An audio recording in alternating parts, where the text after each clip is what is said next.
when I was working in television, I got a call that this gentleman wants to meet you, you know.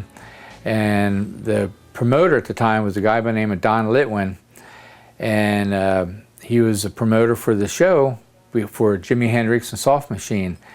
And he says, Jimmy heard about you and your guitar work, and he wants to meet you. So I went to the show, and I saw Mr. Jimi Hendrix.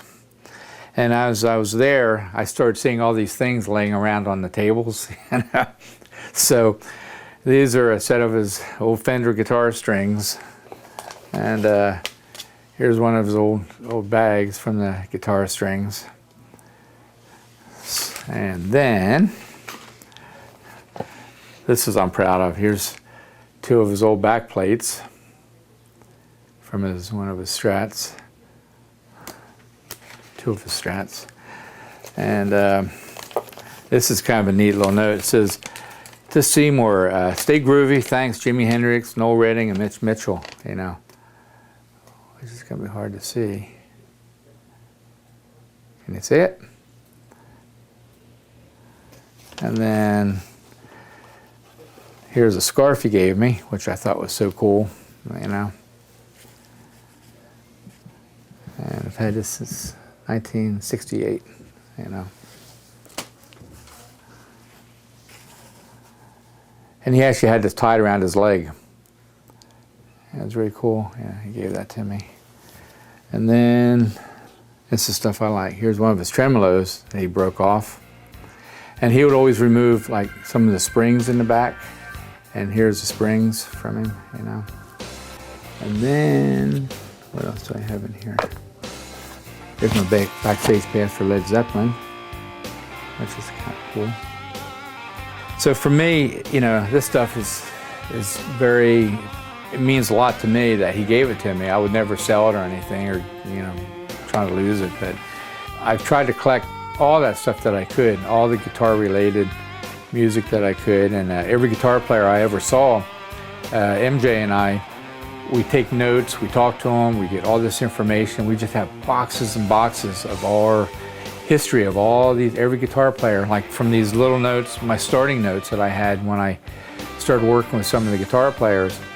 But all the stuff I did, I worked for Robin Trower over in England. I worked for Robert Palmer, who was just a real nice guy, a great artist, you know, singer. Nazareth.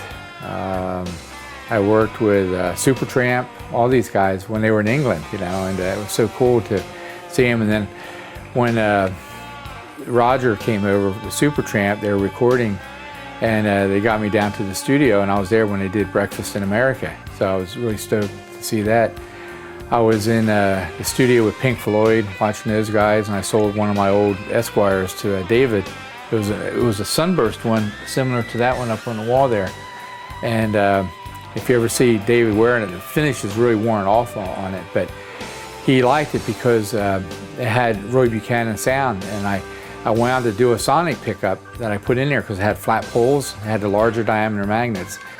So I wound it, and then if you listen to it on Have a Cigar, you'll hear that tone of that pickup that I had done, you know, with the bigger magnets and everything. So I was very much a stickler for detail, trying to make everything the way it should be. You know, people would say they had a vintage pickup, and I said, how can they call it a vintage pickup when they weren't using the proper materials, they weren't using the same kind of wire, they weren't using the same kind of fiber to make the bobbins with and everything. And so what we're proud of too is we have our own dies, our own punches, or our own injection molds, and we make all our own products. Several years ago, I did a guitar for Discovery Channel called Big, and we built the world's largest pickup. The guitar weighed like 1,400 pounds, and it was 37 feet long, and the pickup weighed 147 pounds. We worked on something, we made this pickup booster, which was a great item to get the tone out of any kind of amp that I wanted, but still retaining the same guitar tone out of my particular guitar. And a lot of times I'll use my Telegib. Lately I've been using an SG, like a 61 SG reissue, the cherry red finish 2 pickup model. And that's been great. I mean, I've been having a ball. I put antiquities in it, but I made the pickup to the wood of the guitar, and it has a sound, and I don't use picks or anything, so I just use my fingers, but I get a real nice tone out of it.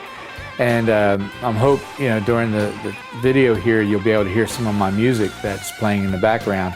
And a lot of that has been done with an SG, believe it or not. Everybody thinks it's maybe a Tele or a Les Paul or anything, but it's a Gibson SG.